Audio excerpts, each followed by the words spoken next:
اساتذہ، معزز سامعین اور میرے عزیز ترین ساتھیوں، السلام علیکم ورحمۃ اللہ وبرکاتہ۔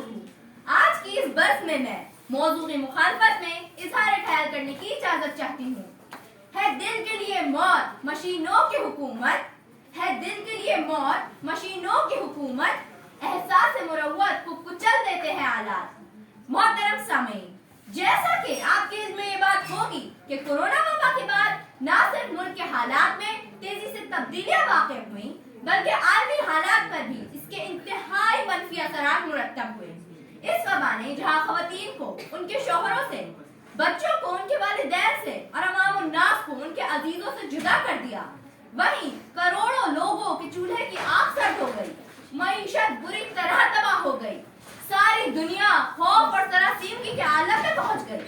ویسے تو پوری دنیا کی آب و ہوا صاف ہو گئی مگر تعلیم کی ہوا خراب ہوتی ہی چلی گئی۔ ایسے حالات میں تعلیم اور نظام تعلیم دونوں پر اس کے گہرے اثرات مرتب ہونا لازم تھا۔ بچپن گھروں میں قید ہو گیا، بچوں کی نشو و نما کے ساتھ ساتھ تعلیمی نشو و نما بھی مقید ہو کے رہ گئی۔ اچانک لوگوں نے ڈیجیٹل اور ورچوئل تعلیم کے فروغ کی کوشش شروع کر دی، جس کی جلد بازی کی مثال ایسے ہی ہے جیسے آگ لگنے پر کنواں کھودنا۔ محترم سامعین، ٹیکنالوجی کی ناقص رسائی، انٹرنیٹ کے مسائل، الیکٹرانک گیجٹ کے مسائل نے بے شمار طلبہ کو نفسیاتی الجھن میں ڈال دیا تھا۔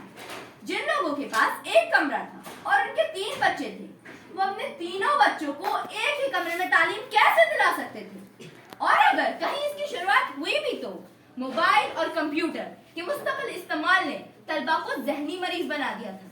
یہی وجہ ہے کہ اس جنریشن کو 2-3 طرح کے امراض کا شدید خدشہ رہتا ہے۔ ایک کووڈ کے مرض کا، دوسرا جہل کے مرض کا، اور اگر ان دونوں سے بچتے بھی تو نفسیاتی اور ذہنی مرض میں تو مبتلا ہونا ہی تھا۔ یہی وجہ ہے کہ اس وبا کے درمیان اور اس کے بعد ہر طالب علم نفسیاتی اور ذہنی طور پر مریض ہونے لگا تھا۔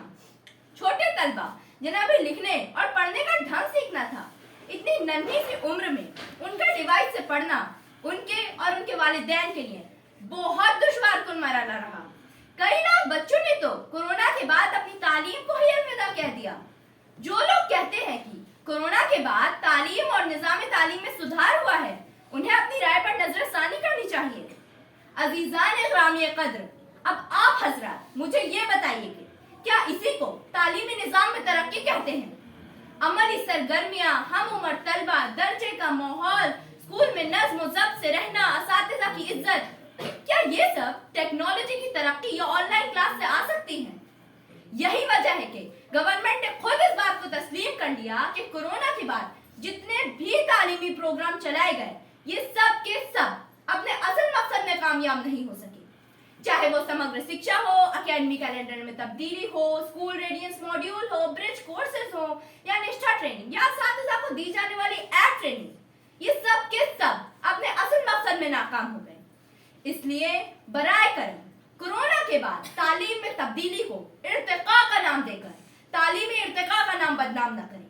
اصل ارتقاء اسکول کے بہتر نظام میں ہے، اساتذہ کی نگہداشت میں ہے، ان کی تربیت میں ہے، اسکول کے ماحول میں ہے، اور ظاہر ہے کہ یہ سب چیزیں کسی بھی تکنیکی ارتقاء سے نہیں آ سکتی اور زمانہ اس بات کا خود شاہد ہے۔ اب میں اپنی بات جانثار اختر کے شعر میں تبدیلی کے ساتھ ختم کروں گی۔